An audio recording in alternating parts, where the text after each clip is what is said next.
You are about to learn one of the biggest secrets in the history of the world. It's a secret that has huge effects for everyone who lives on this planet. Most people can feel deep down that something isn't quite right with the world economy, but few know what it is. Gone are the days where a family can survive on just one paycheck. Every day it seems things are more and more out of control, yet only 1 in a million understand why. You are about to discover the system that is ultimately responsible for most of the inequality in our world today.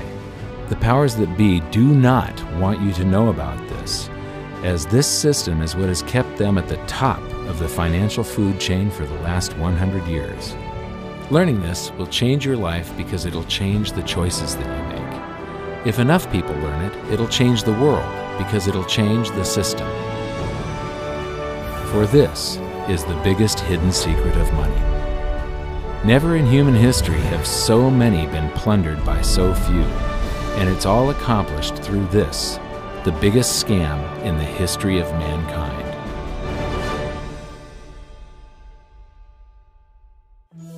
They say that money doesn't grow on trees, but the truth is that the modern banking system creates currency far faster than trees can grow.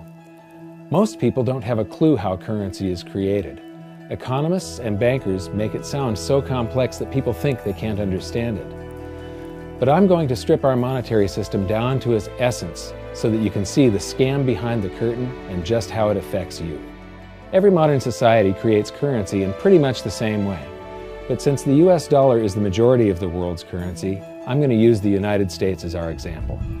It all starts when some politician says, "Vote for me and I'll make sure the government provides you more free stuff than my opponent will." But there's no such thing as a free lunch. So to provide that supposedly free stuff, the politicians vote for the country to spend more than its income. This is called deficit spending. To pay for that deficit spending, the Treasury borrows currency by issuing a bond. So what's a bond? If you think about it, a bond is really nothing but a glorified IOU. It's a pretty piece of paper with numbers printed on it that says, "Loan me $1 trillion today, and I promise over a 10-year period I'm going to pay you back that $1 trillion plus interest." But what you need to understand is that Treasury bonds are our national debt. These glorified IOUs are to be paid back by you and I and our descendants through future taxation. Therefore, when the government issues a bond, it steals prosperity out of the future so that it can spend it today. The Treasury then holds a bond auction, and the world's largest banks show up and compete to buy part of our national debt and make a profit on it by earning interest. You'll notice that as we move through this process, the big banks are there, taking a cut every step of the way. This isn't by chance, as you'll see shortly. Then, through a shell game called open market operations, the banks get to sell some of those bonds to the Federal Reserve at a profit. To pay for the bonds, the Federal Reserve opens up its big old checkbook and writes bad, bogus, counterfeit checks that should bounce because they're drawn on an account that always has a zero balance. There isn't 1 penny in there. To quote from the Boston Federal Reserve, "When you or I write a check, there must be sufficient funds in our account to cover that check. But when the Federal Reserve writes a check, there is no bank deposit on which that check is drawn. When the Federal Reserve writes a check, it is creating money." The Fed then hands those checks to the banks, and at this point, currency springs into existence. The banks then take that currency and buy more bonds at the next Treasury auction. But what is a check? A check is also an IOU. When you write a check, you're making a note that says, "Here's my IOU for cash. All you have to do is go to the bank and pick it up." Now, it's very, very important that you understand this process because we're going to come back later and show you the devastating effect this has on you. The Treasury issues IOUs, bonds.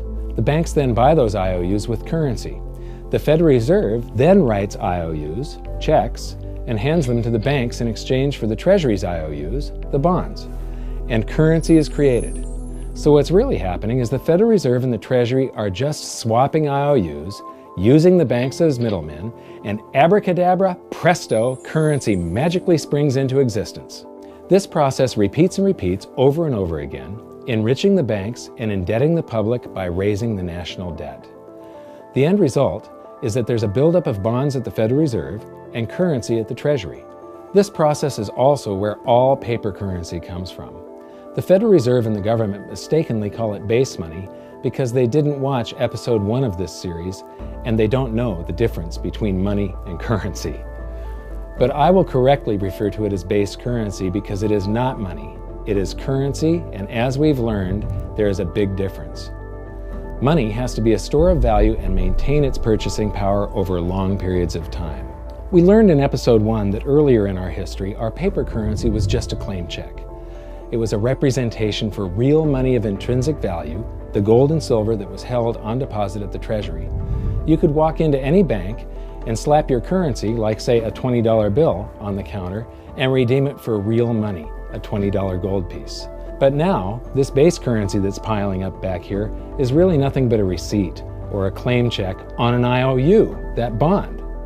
So it's really nothing but a supply of numbers. The Treasury then deposits the newly created currency into the various branches of the government, and the politicians say, "Hey, thanks for that." And the government does some deficit spending on public works, social programs, and war. The government employees, contractors, and soldiers then deposit their pay in the banks. Now, this may come as a shock to you, but when you deposit your currency with the bank, you're not actually depositing it into an account to be safely held in trust for you.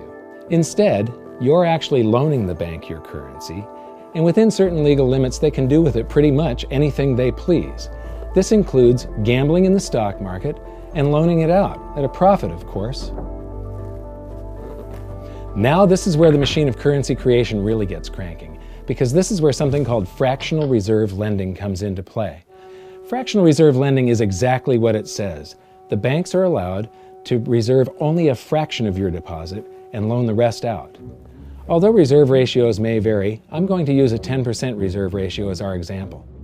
If you deposit $100 in your account, the bank can legally take $90 of it and loan it out without telling you. The bank must hold $10 of your deposit in reserve just in case you want some of it. These reserves are called vault cash. But why does your bank account still say you have $100 if the bank has stolen $90 of it? Because the bank left IOUs it created, called bank credit, in its place. Now I know this sounds crazy, but here it is in black and white from the Fed. Commercial banks create checkbook money when they grant a loan simply by adding new deposit dollars in accounts on their books in exchange for a borrower's IOU. These are nothing but numbers that the banks type into their computers. And even though these bank credit IOU numbers are very different from base currency numbers, because they only exist in computers, they are still currency. So now there is $190 in existence. Now the reason people take out loans from the banks is to buy something.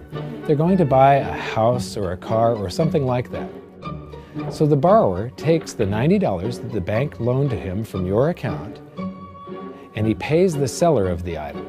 But then the seller deposits that currency into his account and his bank loans out 90% of that and leaves bank credit numbers in its place. So now there's $271 in existence. This process repeats and repeats until under a 10% reserve ratio, an initial deposit of just $100 can create up to $1,000 of bank credit, all backed by $100 of vault cash, just 10%.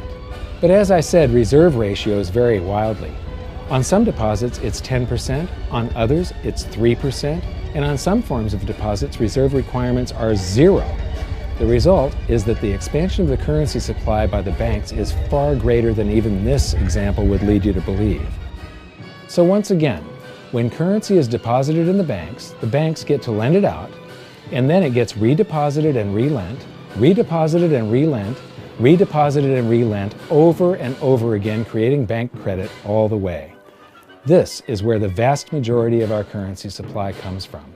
In fact, 92 to 96% of all currency in existence is created not by the government, but here in the banking system. Now, massive amounts of currency spewing into society may at first sound like a fun idea. That is, until you remember one of the most important hidden secrets of money from episode 1, that the prices of everyday goods and services act as a sponge on an expanding currency supply. The more currency we have, the more prices rise. This is where inflation comes from. The true definition of inflation is an expansion of the currency supply. Rising prices are merely the symptom. So our entire currency supply is nothing but a couple of bucks whipped up in this hocus-pocus scam where the Treasury and the Federal Reserve swap glorified IOUs, and a bunch of numbers that the banks just type into their computers. That's it. That's our entire currency supply. It's nothing but a supply of numbers. Some of them printed, most of them typed, and there is nothing else. But if you thought that was crazy, get ready to enter the twilight zone of modern economics. We work for some of that currency supply.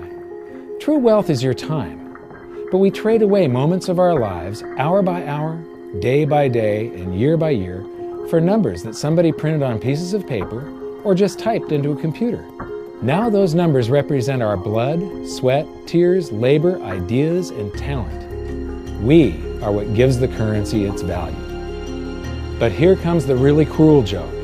We work hard so that we can save some of that currency, so that we can pay the tax collector. In the United States, it's known as the IRS. They then turn it over to the Treasury so that the Treasury can pay the principal plus interest on that bond that the Federal Reserve bought with a check drawn on an account that has nothing in it. Now let's do a recap on this section, because this is where the system begins to rob you and I on a massive scale. Much of our taxes are not used for schools, roads, and public services, but to pay interest on bonds that the Federal Reserve bought with a check drawn on an account that has nothing in it. The Federal Reserve is committing fraud. But here's one of the biggest secrets of them all. Before the establishment of the Federal Reserve, there was no need for personal income tax. The Federal Reserve was created in 1913, and that very same year, the Constitution was amended to allow income tax. Do you really think this was just a coincidence? Ask yourself how much income tax you've paid over your lifetime. Much of it has been silently siphoned away into the hands of those who own the system. Yes, this system has owners. Who they are is an even bigger secret that we'll get to shortly. But first, we need to understand the mumbo-jumbo of the so-called debt ceiling. It's all based on a huge paradox. There was interest due on that bond, and there was interest due on every one of those loans that the banks made. That means that there is interest due on every dollar in existence. Let me ask you something. If you borrow the very first dollar into existence, and that's the only dollar that exists on the planet, but you promise to pay it back plus another dollar's worth of interest, where do you get the second dollar to pay the interest? The answer is that you have to borrow that one into existence and promise to pay it back with interest as well. So now there are $2 in existence, but you owe $4, and so on and so on. The result is there's never enough currency to pay the debt. There is always more debt in the system than there is currency in existence to pay the debt. Therefore, the whole system is impossible.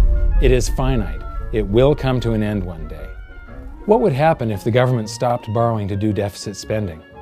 Are the payments on those treasury bonds going to stop? What would happen if the public stopped borrowing and going deeper into debt? Are your house and car payments going to stop? No. There is a payment due every month on the principal plus the interest on every dollar in existence, and those payments do not stop. If we stop borrowing, then no new currency is created to replace the currency that we used to make those payments. Whether you're making a payment on a loan or paying tax to make a payment on a bond, the portion of the payment that goes to pay off the principal extinguishes that portion of the debt. But the debt also extinguishes the currency. Currency and debt are like matter and antimatter. When they meet, they annihilate each other. If we just pay off the principal only on all the loans and bonds that exist, the entire currency supply just vanishes. So if we don't go deeper into debt every year, look what happens. The whole thing goes into a deflationary collapse under the weight of those payments. Politicians and pundits alike talk about balancing the budget,